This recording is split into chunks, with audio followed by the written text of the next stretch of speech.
The following video will show you how to replace the focusing trap on the Unity XR. You will need a T20 Torx driver and have your replacement focusing trap to hand. Before you start, in the MIC software, enter Direct Control and select Exchange Split Tube to isolate the carrier gas flow. Then turn off the power to the Unity XR. Start by removing the top cover. Then use the T20 Torx driver to remove the black pneumatics cover. To release the trap pneumatic assembly, loosen the T20 Torx screw located here. Then loosen the metal trap connector. Be sure to hold the trap pneumatic assembly in place while you do this. You can then gently pull the trap pneumatic assembly towards the front of the instrument and carefully lift away.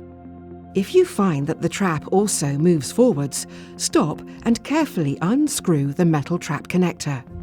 Hold the collar and gently pull to remove the focusing trap while keeping your fingers close to the trap box and feeding outwards. Now you can insert a replacement focusing trap.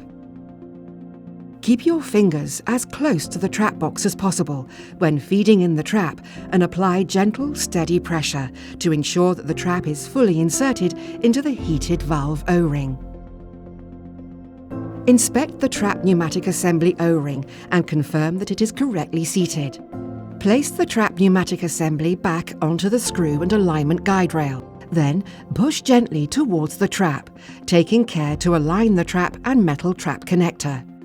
Apply steady and gentle pressure until the trap passes into the O-ring, located inside the metal trap connector. Hold the trap pneumatic assembly in place while retightening the T20 Torx screw. Then tighten the metal trap connector. This only needs to be finger tight. Finally, replace all the covers. For more information, visit marks.com.